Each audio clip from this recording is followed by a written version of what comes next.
Maratatu Primary School is one of the schools located in Kyangwali Refugee Settlement in Kikuube District.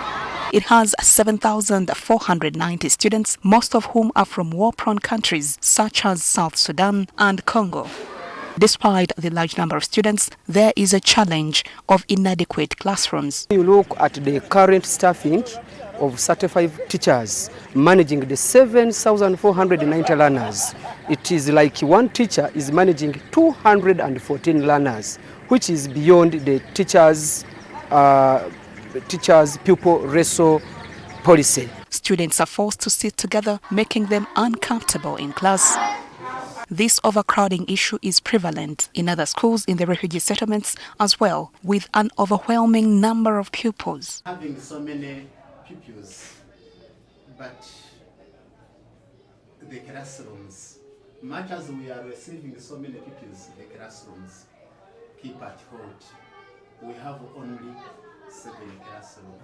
The school is supposed to have 98 teachers, but then we have 38.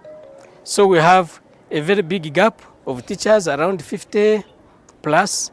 And when you look at it, actually the quality education provided is somehow compromised. To address these challenges, students are studying in shifts. What we do is to let other learners study in the morning and they go up to lunchtime. Then those ones don't come back. So, and the others come in the afternoon. Some schools have set up tents to accommodate additional learners. The Ministry of Education, led by Permanent Secretary Kyegegwa District, has intervened to promote quality education in the refugee camps. They have started in Kyangwali in Kikuube District and Kyaka in Kyegegwa District.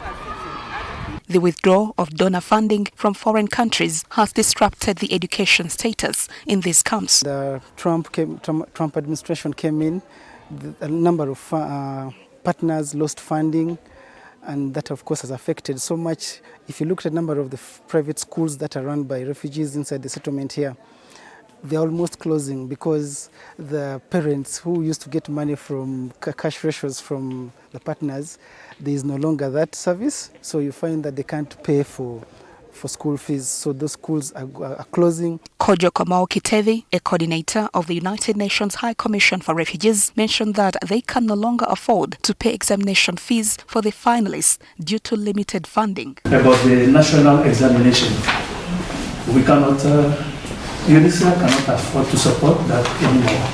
But when we take into consideration the food cut and the lack of livelihood opportunity, is something we need to see how best to handle it and to enable refugees to have access to this exam. However, some schools are collaborating with parents to provide quality education in the community. This school, our dear director, is built with almost everything. We have got classrooms, we have got a library. I want to thank FCA and UNCL, which is now, it is not stocked fully, but the library is there. We have got 2 laboratories, one for science, another for ICT. We want to look at grant aiding because it comes with 2 benefits. 1, staff. 2, practitioner. And then we reduce, this is what I see, because if we are going to come in like the director has asked us for solutions, if we are going to come in amidst the reduction of resources, since we have infrastructure, then these 2 now recurrent expenditures are the most demanding. Some of these infrastructure could be used for over the weekends.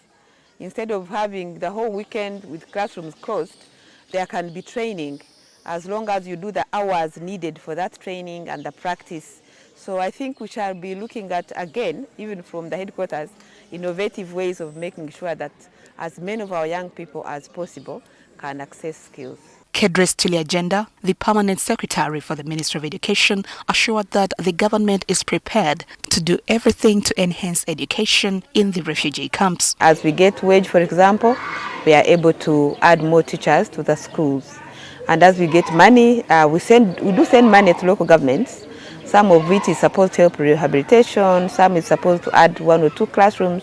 So we are now working with local government to see how they can plan it out properly, so that they only give those who deserve. And now these schools we have looked at, we really deserve. because like the school which has 7,400 plus children.